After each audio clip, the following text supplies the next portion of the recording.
I make $10,000 in personal income per month by helping businesses with their marketing. I was forced to leave my country at the age of 9, moving to a different country in a different continent, in an area that society would call underprivileged, to now profiting $10,000 per month minimum at the age of 22. And in this video, I will show you exactly how you can go through a transformation of your own. Because if you're watching this video, then you actually already have half of what it takes to do exactly that. Because all it takes is you and a willingness to learn and grow and turn it into one simple business. 5 years ago, I was a broke kid with no job, savings, or unique skills trying to start all these business models. But the problem was I kept failing, never got anything off the ground or made any significant amounts with anything for 2 years. And I started my entrepreneurship journey to make enough money so my parents wouldn't have to work, study in their 40s and 50s because we, again, moved country, and suffer for another decade. But after following all the dropshipping tricks, trading, crypto, NFTs, and learning about real estate with no success, I decided to shut everything down to open my own social media marketing agency to run ads for local businesses, which was the new thing 3 years ago to do. And that's how have made almost all of my money in the last 3 years. But if I could go back, I would never do it. Instead, I would become a backend operator, and here is why. First of all, SMMAs are all over the place. Immigrant saturated the space, and everyone and their dog runs a marketing agency now. Which means that all these scripts have been used on the same business owners. All the sales tricks have been used, so business owners now literally get 5 to 10 offers a day, which means it's a race to the bottom now, and who could do the same for less, because a business owner literally sits with like 10 offers at their table and can just pick the one who's going to do the same thing but for less money, which is obviously a horrible position to be in as a social media marketing agency owner. And the second reason is running ads for businesses is not an easy task to do as a beginner. It's super complex. The business owner is relying on you to run a complete department, their marketing department, where you're not being paid enough to do so. The client leaves after a month or two because, well, they blame you, obviously, because they never had a marketing department, and you as a one-man band will not be able to sustain that. And now you're out there chasing new clients again. And I do this, and I'm telling you, it's not a beginner-friendly business model compared to all these gurus out there who only know one thing, and they just force it upon you to believe it's the best thing ever, when in fact it's not. I was literally just too stubborn to quit, so I got good at it. I had my reasons why I had to make it work. I built credibility and reputation in the space, so now I can charge anything between $3,000 to $15,000 from just one client, depending on the client, of course, and the project. And don't even get me started on trading, crypto, flipping, high-ticket sales, or drop shipping. That's all just a bunch of crap. Traps these gurus use to lure you into their shitty $2,000 courses just so that they can make more money selling you into doing this shitty shit. Excuse my language, but these things actually piss me off. My friend Scott, who was also an agency owner, realized the same thing, that the SMMA space was just a race to the bottom. But he has a tech degree, so this is where things get a little bit interesting. He has always had an eye for some more like techie stuff, so he used that to solve a different problem for business owners in a way that no one else was. 1.5 years ago, almost 19, 20 months, like 20 months ago, when AI became a thing, because he used his tech degree and the AI tech skills and the AI to, well, build an AI solution. I will explain more about this. However, we lived together for a month in Colombia last year, and once, literally just in the back of a cab drive back home, we realized that merging our two areas of expertise, my marketing and sales expertise, and his tech experience, would lead to creating a blue ocean, a complete new market, and that's how the idea behind the backend operator was born. Okay, so the philosophy behind the backend operator is super simple. And this is my two wonderful two images to illustrate the thought process behind the backend operator. So here is a man, here is an arrow to customers, and boom, you make money. So the man in the middle is representing a business. This is a business owner, and the men to the right are customers, and therefore he gets paid. So this is the business owner. He has two customers, and therefore he gets paid. Super simple, right? And now this is the same image, but there is more people to the left side. So again, the man in the middle is representing a business as well. He has a lot of people coming to him already from the left side. He converts a few into customers, therefore he gets cash. Okay, I'm going to explain how this makes sense. We're going to go back to this beautiful image very soon. Well, what does this have anything with you to do? Well, most people on YouTube will tell you to help this business owner by running his ads, which is exactly what I do. But it's not beginner friendly because I have to build something from the ground up for the business owner. Like, look, there is nothing here. And this business owner, he comes to me and he's like, yeah, I want more customers. You're going to go get me more people. And I'm like, okay, I will do that for you. I have to build a whole new department for the business. Like, just saying it out loud, I hope you understand like why that's not a beginner friendly thing to do. With so like I have no degree, no nothing, no startup capital. My dad is no business owner. Like I no beginner can just be like, yeah, let's build a whole department for this business. All right, so where was I? Exactly, because you have to build something from the ground up for the business owner. The client has no traffic, no proven system to get attention and get people to even show interest in a service or products. Okay, so all the responsibility is on me to build a whole system and prove it for a business owner, and that's why it's so hard to do. I thankfully got good at it, and that's how I survived. But the new way, which is what Scott did already accidentally, is you look at the back end. Okay, I'm going to explain what the backend is. The second part of the business where stuff is already happening. So not this part, but this part, okay? From the second arrow and onwards. So customers and clients, okay? So I'm going to explain again how this makes sense. Where stuff is already happening. So instead of building something from the ground up, we go to, again, where stuff is already happening. You just come in and make it more efficient, where you still get paid a lot, okay? And once I saw this, my view on entrepreneurship changed. Businesses don't care if you build them a whole new system, department or not. They just care how much money you make them. And when you do that, that's when you become a backend operator. All right. Maybe this is still vague, so I'm going to give you an example soon. In fact, that's exactly what Scott, my business partner, my friend, who now is my business partner and co-founder of this new business model, does to make himself $10,000 per month in profit, which helped him leave his $6,000 per month corporate job in the US. But like, who leaves his $6,000 per month corporate job in the US for anything else if he's not making more with better, what do you call it? Working terms? Excuse me, English is not even my first language, so I don't know. So yeah, you're probably thinking now like, whoa, okay, that sounds cool, but how do I become one? Well, as soon as you understand the thought process behind it, it becomes easy, okay? So your goal is to find, not create or come up with a solution, but find a painful problem that already exists for a specific group of business owners. You can read this again if you need to. Your goal is to find, not create or come up with a solution, but find a painful problem that already exists for a specific group of business owners. And here are the 3 steps you can follow to do this.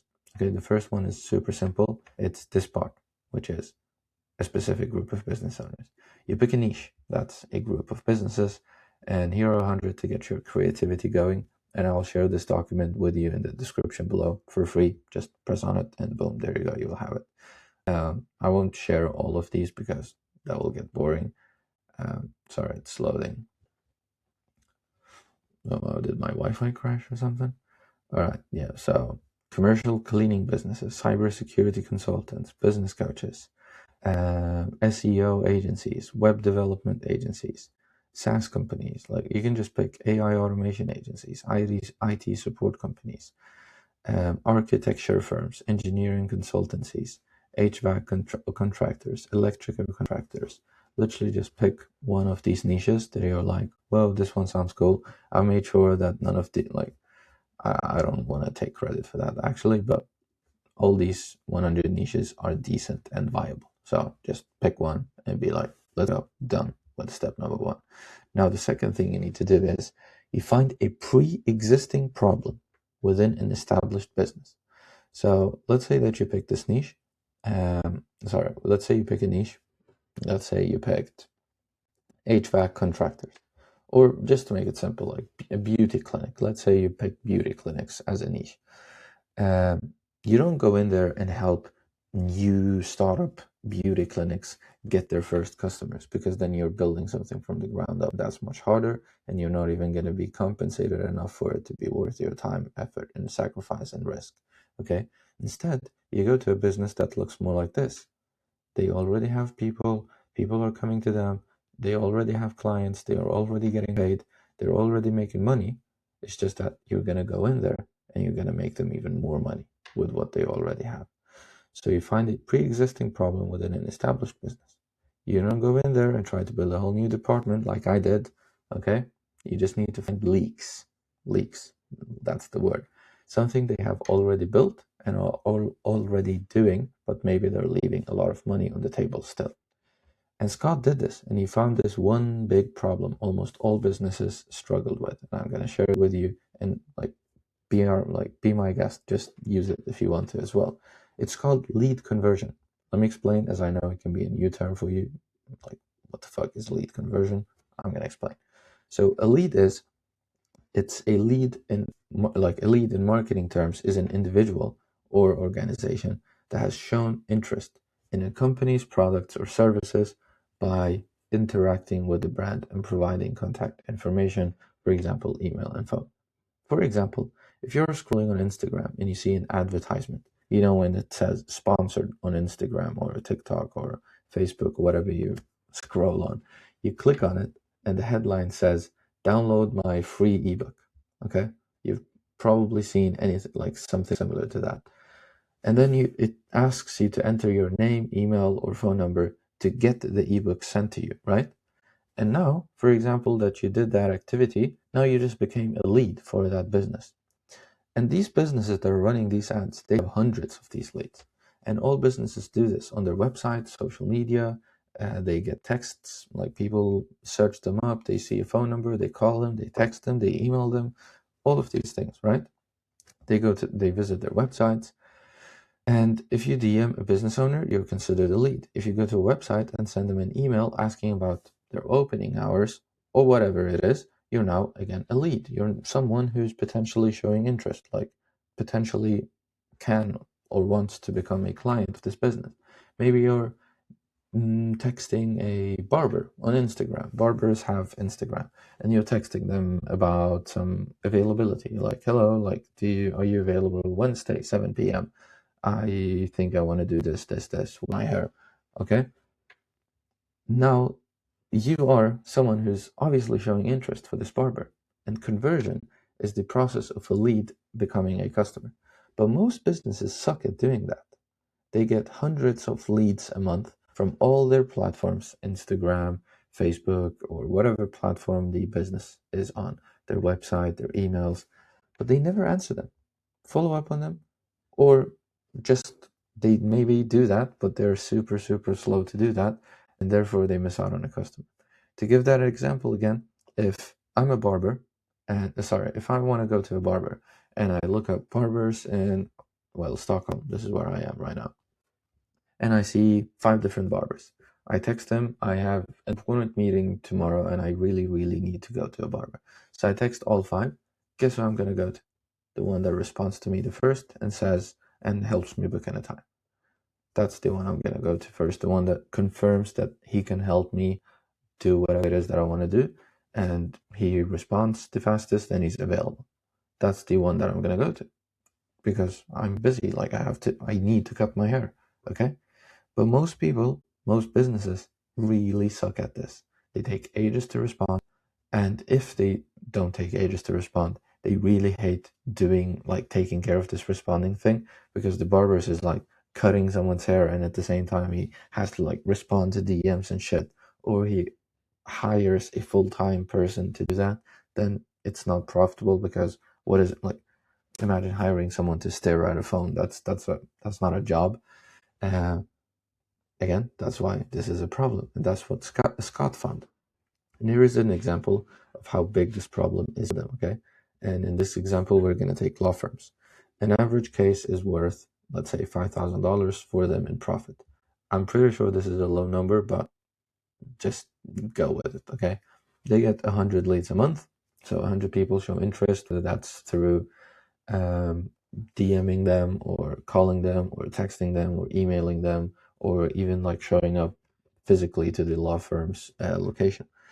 But they only convert, as in they only get 1 to 2% of these 100 leads to become customers, okay? Because they are slow to respond and they never follow up with the people that show interest. Just because, so if I show interest today and they respond to me tomorrow and I don't respond now because they took a day to respond, they just leave me alone. They just never follow up on me and make like ask me, yo, did you get help with your case? They never do that. Again, that's a problem. We don't build anything from ground. We just help people become more efficient. Let me again continue with the example. So yeah, they convert 1 to 2% of them because they're slow to respond and following up. That's $5,000 to $10,000 in profit that they're currently making with their current operation. If we get that number just to 4%, that's $20,000 in profit, or 15 to 20. Wait, sorry, is that correct? Sorry, this is not correct. This is 40. Boom, there we go. No, wait, that was correct. Sorry again, okay? Bear with me. If we just get that number to 4% out of these 100 leads and one customer is worth 5,000, well, 5,000 times 4, that's 20, okay? In profit. Or, which is also an extra 15,000 to $10,000 extra month, which is anywhere between 180 and this says 120. That's the wrong number. And $120,000 extra a year. So you can see why solving this problem is a huge benefit for these businesses in profit. Nothing changed in their business. We didn't invent anything new. We just helped them make more with what they already have. They already have a process. They already have customers. They already have leads. They already know how to take care of these leads. They already know how to get leads. Everything is already there. All you have to do is help them make more of what they already have. And that's much easier. And if you're helping them, this law firm in this example, make $180,000 extra or $100,000 extra a year in profit, trust me, you can charge $10,000 easily for such a solution. So step number 3 is you need to get your first clients. Now that you have those two things in place, you've picked a niche, a group of people, you've identified the problem, and you're more than welcome to steal the lead conversion problem. We didn't come up with the problem. That problem already exists. You just need to go out there and let your niche know that you're willing to provide them a solution to the problem that you already found. And I know this can be tricky and it's a new concept to all of you, but this is life-changing. But I have 2 good news for you. The first one is that me and my business partner have already built a solution for the lead conversion problem, so you can literally just take it and sell it to your group of people of choice. Obviously, we don't give that out for free. We have mentees and we help them and we coach them to pick their own niche. We give them the lead conversion problem. We educate them on it. We give them the solution to the lead conversion problem, which is actually an AI appointment setter. More on that later you can find if you want. The second good news Sorry, what? I have 2 good news for you, and the second one is my business partner Scott posts beginner-friendly YouTube videos teaching you how to build one yourself, an AI appointment setter, which is the solution for the lead conversion, which is a great option for you if time is something you have a lot of, but money isn't, to invest into a mentor. And I'm going to drop the link to his YouTube channel below. Again, obviously, it's a YouTube channel. It's free, so you're more than welcome to see him. He's absolutely amazing. He has a few thousand subscribers. And yeah, you can just how to build an SMS AI appointment setter with Go High Level. This is literally an hour and 15-minute free YouTube video you can just watch. And there you go. Now you have the solution as well. Again, obviously it's a YouTube video. He's not going to be able to respond to your questions. This is a better option for those who have a lot of time and they're willing to try this out on their own. instead of getting us as mentors. And now, not to overwhelm you with more information in this video, I will record a separate video explaining exactly how one of our mentees got his first client as a backend operator. Okay, so you should probably see it somewhere. I don't know, here or here or somewhere. It should pop up. So yeah, if you want to build your own backend operating business and you want to be an online backend operator like me and my mentees, copy our exact solution we built using the AI. So just click the first link down below this video to schedule in an interview with me and my team. We'll get back to you to see if this business model is even right for you. But however, no matter what, I wish you the best of luck, and you can again watch one of these videos after this one.